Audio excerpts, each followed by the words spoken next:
Je m'appelle Sina Jocheni, je travaille à La Ruche et je suis responsable des incubateurs de Human Safety Net pour entrepreneurs réfugiés. La Ruche, c'est plusieurs programmes d'incubation. On accompagne toute personne qui a envie d'entreprendre, quel que soit son parcours. Le programme sur lequel moi je travaille, c'est un programme pour les entrepreneurs réfugiés.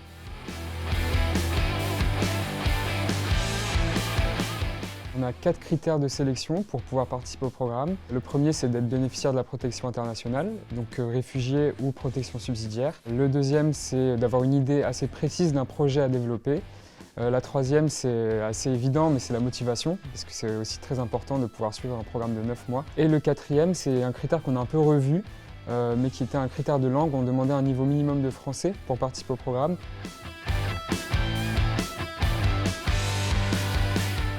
Les entrepreneurs qu'on accompagne ont tous des profils différents. Ils viennent de différents pays, majoritairement Syrie, Afghanistan, Soudan. Il n'y a pas de profil type. Néanmoins, on s'aperçoit que pour la plupart, ils ont une protection sociale limitée du fait qu'ils ont une difficulté d'accès au marché de l'emploi ici. C'est souvent des bénéficiaires du RSA. Pour nous, l'entrepreneuriat, c'est vraiment un outil d'insertion socio-professionnelle en France. Ça leur permet d'être autonomes, de prendre confiance en eux, de devenir de plus en plus employables. Donc on a un programme adapté pour ce public-là.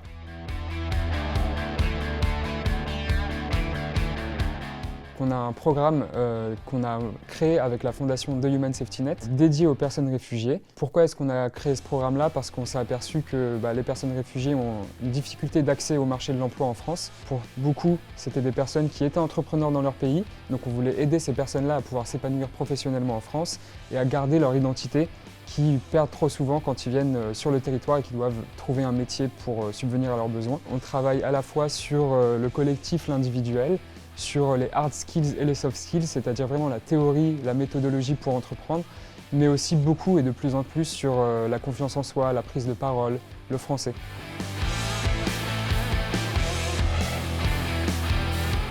Accompagner des entrepreneurs réfugiés, c'est pas uniquement accompagner leurs projets.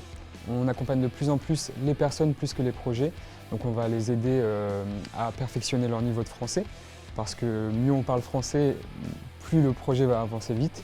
On va les aider aussi sur la confiance en eux. Donc on fait des ateliers de théâtre, on travaille avec des coachs en développement personnel. En fait, on est un peu comme des médecins généralistes, nous. Et les entrepreneurs viennent nous voir avec certaines problématiques et on essaie de trouver les bons spécialistes vers qui les rediriger.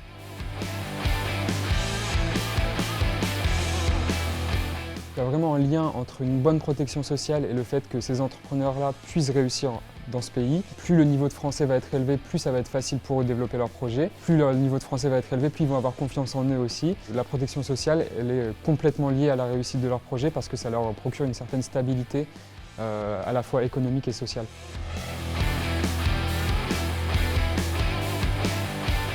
Ça fait 3 ans qu'on a lancé ce programme et on a bien fait évoluer l'accompagnement. On est vraiment dans une démarche d'amélioration continue. Travailler uniquement sur la méthodologie entrepreneuriale, surtout pour ce public-là, on ne va pas aller très loin. Il faut vraiment prendre toutes leurs problématiques dans leur globalité et essayer de travailler sur chacune d'entre elles. Et c'est pour ça qu'on a divisé par 2 tout le contenu théorique et qu'on a rajouté beaucoup plus d'ateliers pratiques et de compétences douces.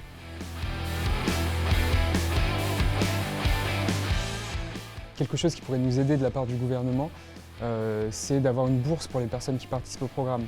C'est vrai que c'est des personnes qui ont très souvent un job à côté et nous on veille à ce qu'ils aient une situation stable, on n'accompagne pas des personnes qui sont dans une situation d'urgence, mais du coup la réalité fait que leur priorité c'est leur emploi et leur famille, alors que leur rêve c'est vraiment de développer leur projet. Mais c'est vrai que s'ils étaient à 100% concentrés sur leur projet, notre impact serait beaucoup plus fort, on pourrait aller beaucoup plus vite avec ces entrepreneurs.